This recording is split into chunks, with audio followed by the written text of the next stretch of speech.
अप्पा, तुम्ही बरे आहात ना? तुम्हाला काही केलं तर नाही ना त्या लोकांनी? नाही,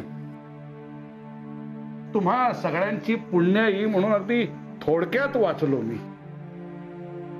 बरं झालं बाई. अप्पा तुम्ही उभे का? तुम्ही बसा ना, बसा. आई पाणी. अप्पा पाणी घ्या तुम्ही.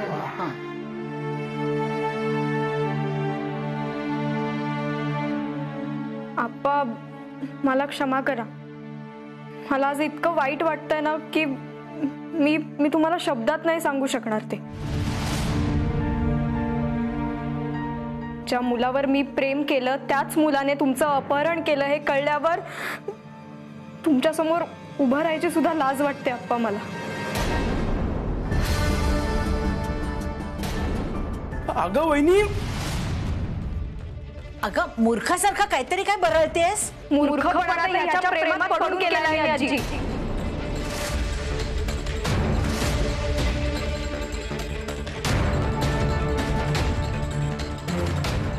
या दोघांनी मिळून अप्पांना पळवले 10 लाखांसाठी.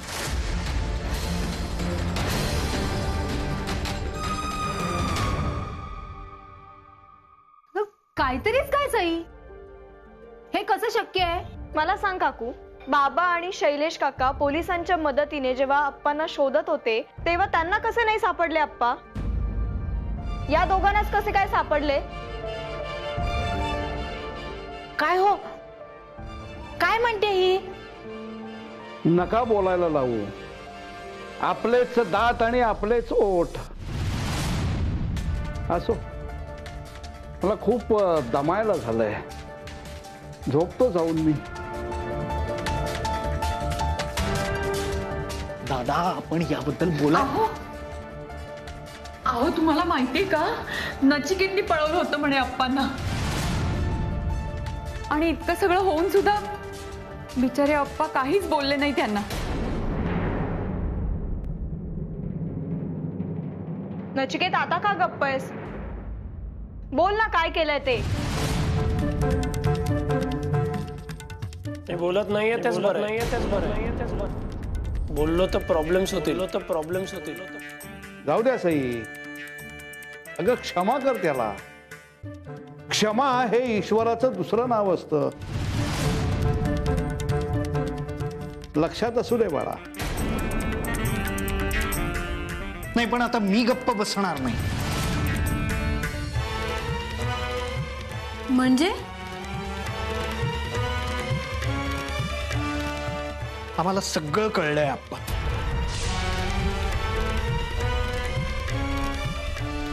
आम्ही मगाशी पोलिसांना घेऊन तिकडे आलो तेव्हा या कानांनी ऐकलंय सगळं आम्ही. असं काय कळलंय रे? अगं ते सगळे संगणक खराब होणं, ऑफिस मधून फाईल्स गहाळ होणं, या सगळ्या मागे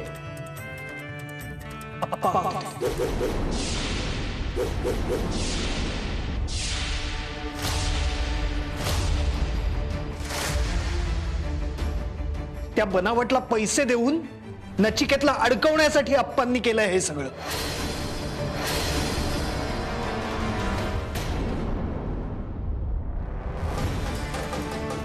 दादा अरे तू काहीतरी बोल. हो, मी सुद्धा ऐकलंय मगाशी.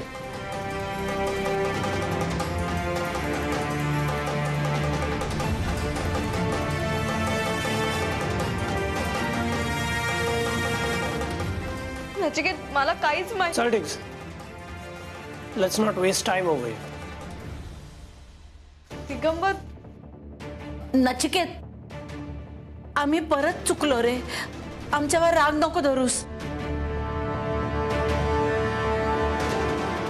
क्षमा कर आम्हाला. तू नाही ना अक्यूज केलंस देवकी.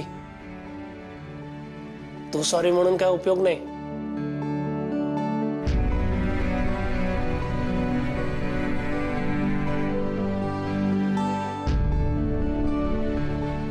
बापरे, हे सगळं अप्पांनी घडवून आणले.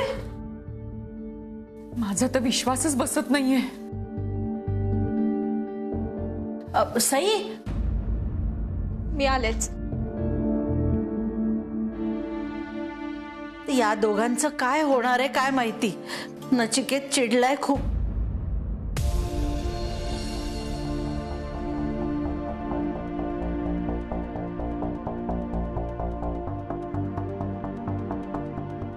दिगंबर, अजिबात क्षमा करू नकोस मला. तू किती करतोस अरे माझ्यासाठी, आणि मी बघ कशी वागले तुझ्याशी. तुझी वहिनी ना खरंच मूर्ख आहे. काय बरोबर आहे काय चूक आहे हे कळतच नाही ना तिला. सारख्या चुका करायच्या आणि मग इथे येऊन माफी मागायची, एवढंच जमतं तुझ्या वहिनीला. मी कुठे काय बोललो? मी रागवलोय? तू बोलला नाहीस तरी तुझ्या चेहऱ्यावरून कळतं ना रे मला. दिसतोय तुझ्या चेहऱ्यावर राग. काय सांगतेस?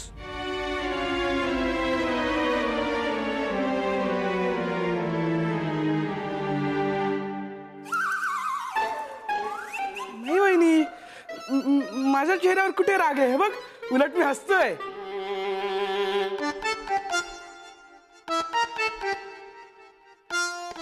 हा हा हा, आम्ही रागवलोय.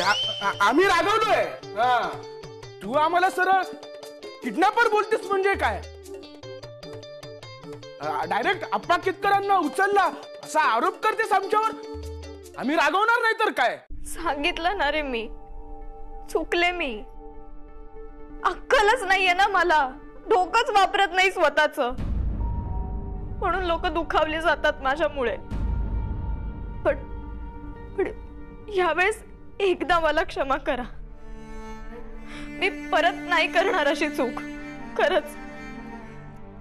तुला माहितीये दिगंबर, माझ्या आजोबांनी म्हणजेच माझ्या आप्पांनी हे सगळं केलंय हे कळल्यावर मला किती मोठा धक्का बसला. ते लहानपणापासून ज्यांच्यावर विश्वास ठेवला तेच असं वागले हे कळल्यावर किती त्रास झालाय मला. पण हे सगळं बाजूला ठेवून मी तुमची क्षमा मागायला आली. मला खरंच आता आधाराची गरज आहे. मी आता स्वतःला एकटीच आधार नाही देऊ शकत. तुम्ही हवी ती शिक्षा द्या मला, पण मला क्षमा करा. आणि मला माझं दुःख सांगायला जवळचं कुणीतरी हवंय. अप्पांनी हे सगळं केलंय हे कळल्यावर मला जे दुःख झालंय ना, हीच माझ्यासाठी आज सगळ्यात मोठी शिक्षा आहे.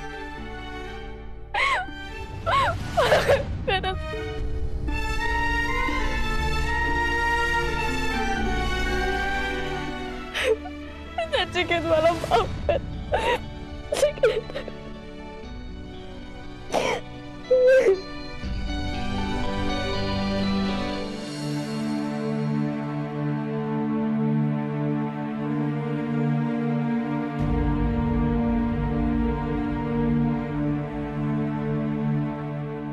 अहो, आता अश्रू काढून काय उपयोग आहे? एवढंच होतं तर असे वागलातच का? मी रडत नाहीये. मलम लागलेलं बोट डोळ्यात गेलं म्हणून डोळ्यातनं पाणी येतंय. तेच म्हणते मी, तुम्हाला पश्चाताप कसा काय झाला? आणि लोकांसाठी डोळ्यात अश्रू शक्यच नाही. माहितीये ना, मग का उगाच वायफळ बडबड करताय? अहो, तुम्ही कसे वागताय तुम्हाला कळतंय का काही? आपल्या होणाऱ्या नात जावयाशी असं वागतं का कुणी? अहो, लोकांना तुम्ही मारे धडे देता, मग तुम्हाला हे वागणं शोभतं का? अहो, मगापासून मीच बडबडते एकटी, बोला ना काहीतरी. हे बघा, मला जे काही बोलायचंय ते मी उद्या सगळ्यांसमोर सांगेन. आत्ता का नाही? माझ्या वागण्यामागे माझी काय भूमिका आहे हे एकदाच काय ते सगळ्यांना कळू देत ना. काय भूमिका असणार आहे? उद्या सांगेन, हे मराठीतच म्हटलंय ना मी. झोपा आता आणि मलाही झोपू द्या.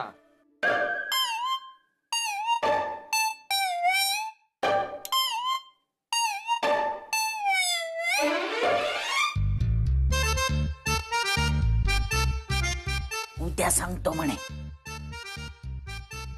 काय सांगणार आहेत कोणास ठाऊक.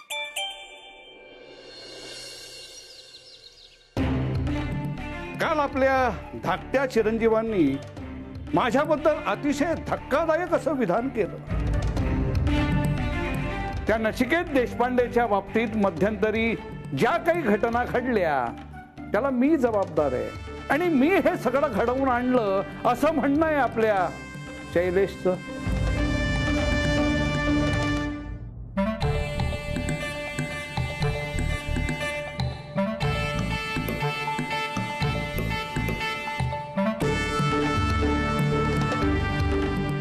त्याने उच्चारलेला शब्द न शब्द अगदी 100% खरा आहे.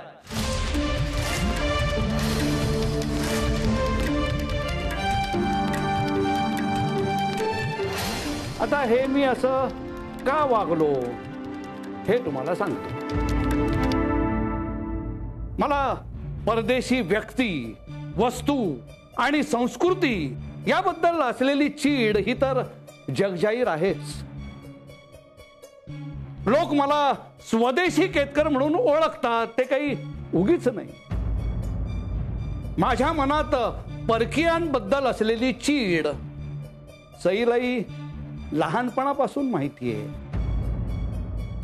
आता याच पार्श्वभूमीवर वर्षभरापूर्वी ते कांगारू आपल्या आयुष्यात आलं.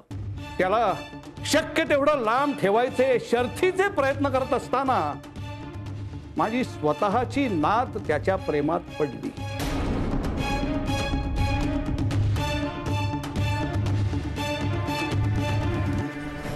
मला त्याला थांबवायला हवं,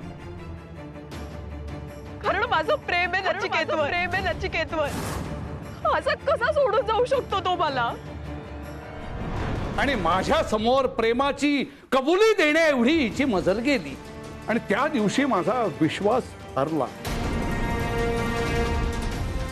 आणि तुम्हा सगळ्यांचा या उद्दाम प्रेमाला पाठिंबा आहे हे कळल्यानंतर तर मी हादरलोच.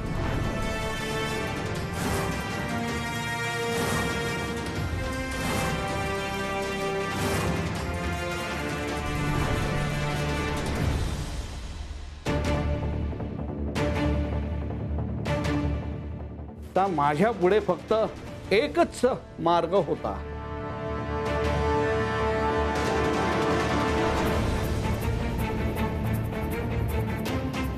सईच्या मनातून त्या कांगारूला उतरवून सईने स्वतःच त्या कांगारूला नकार देणं आणि हे सगळं हळूहळू मी घडवून आणलं. साम दाम दंड भेद या सगळ्याचा मी वापर केला. नचिकेतचा स्वीकार करण्याचं नाटकही केलं. त्या बनावटच्या मदतीने मी त्याला संगणकाच्या प्रकरणात अडकवलं. आपली सगळी कागदपत्र गहाळ करून मी त्याच्याबद्दलचा संशय वाढवला. आणि एक दिवस सईनं त्याला नकार दिला.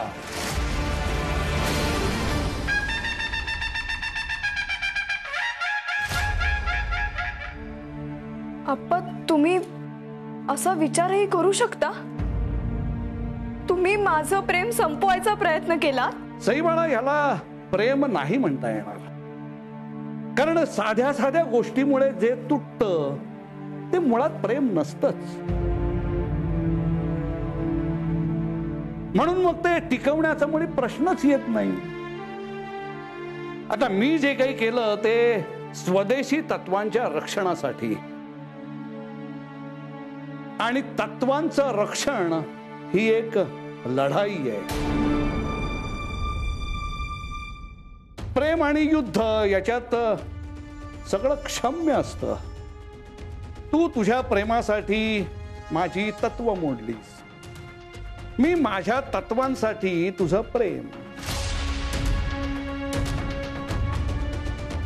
इतकं सोपं आहे ते. आजपासून स्वदेशी केतकरांनी त्या कांगारूशी कुठलाही संबंध ठेवायचा नाही.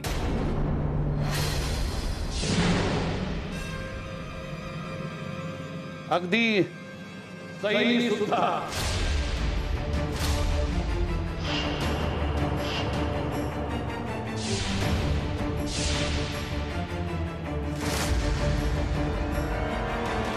पटतंय ना?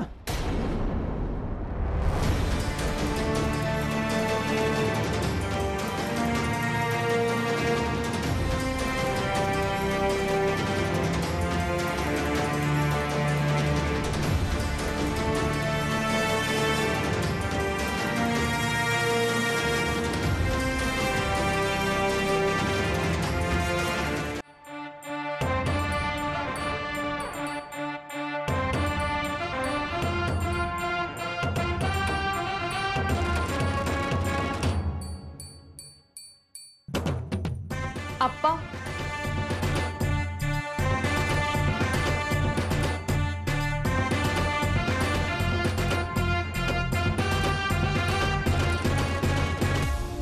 आप्पा, आपला चष्मा जर दुसऱ्याने लावला तर त्याला आपल्यासारखंच दिसत नाही ना. मला असं वाटतं आयुष्य पण असंच असतं. आपण जबरदस्ती कुणाला नाही देऊ शकत आपला चष्मा. मुद्द्यावर ये.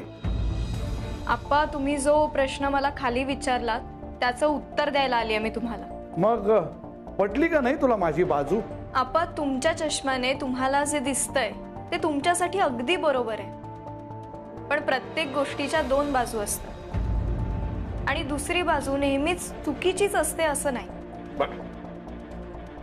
काय आहे दुसरी बाजू? आमचं प्रेम.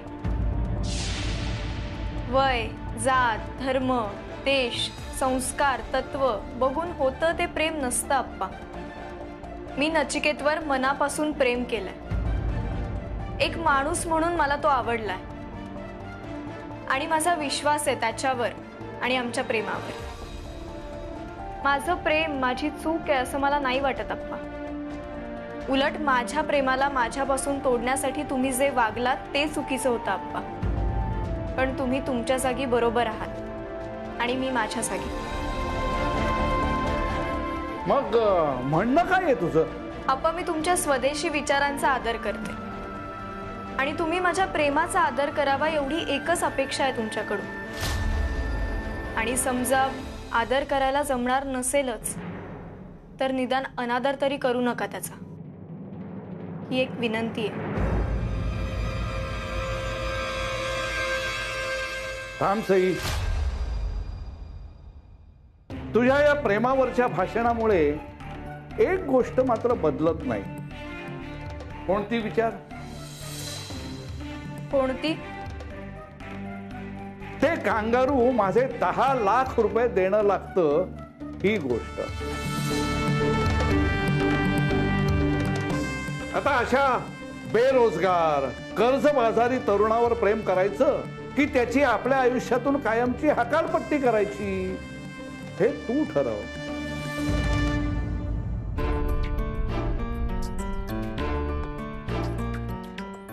आप्पा, मध्ये आमची खूप भांडणं होत होती. त्यामुळे तुम्हाला वाटलं की आमचं एकमेकांवर खरं प्रेम नाहीये. पण आता जगाला कळेल आमच्या प्रेमाची ताकद. आणि हो आप्पा, नचिकेत तुमचे 10 लाख रुपये लवकरात लवकर परत करेल. मी शब्द देते तुम्हाला.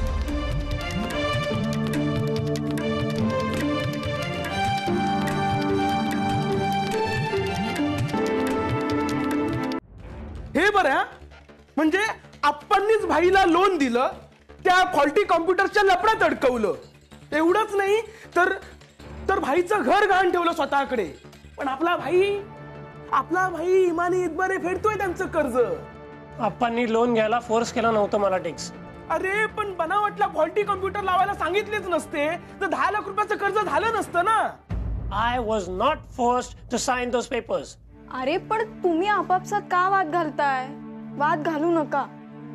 आप्पा चुकलेच आहेत आणि मी त्यांना तसं सांगूनही आले. पण हो नचिकेत, म्हणजे आप्पांचा आपल्या नात्याला विरोध आहे हे आपल्याला विसरून चालणार नाही. म्हणजे आता परत सगळं पहिल्यासारखंच होणार. आप्पा ह्याला ओरडणार, चिडचिड करणार आणि कांगारू म्हणून हाकलं होणार. हो, जोपर्यंत नचिकेत अप्पांचे 10 लाख रुपये परत करत नाही तोपर्यंत काही अप्पांचा राग कमी होणार नाही. अरे 10 लाख म्हणजे खाऊ वाटतात का त्या हिटलरला? सॉरी वहिनी, आपलं तोंड म्हणजे गटारच आहे, पण जे खरं आहे ते खरं आहे की नाही? एक minute ticks. Hello, yeah this is Nachiket here. Yeah, I sent you the job application. ते भाईच्या आईशी काही कॉन्टॅक्ट झाला तुझा? नाही ना रे दिगंबर, मी किती वेळा त्यांना भ्रमणध्वनी केला पण त्यांचा भ्रमणध्वनीच लागत नाहीये किंवा त्या उचलत नाहीये. मी परत एकदा करू का आता? हा, तेच बोलणार होतो तुला.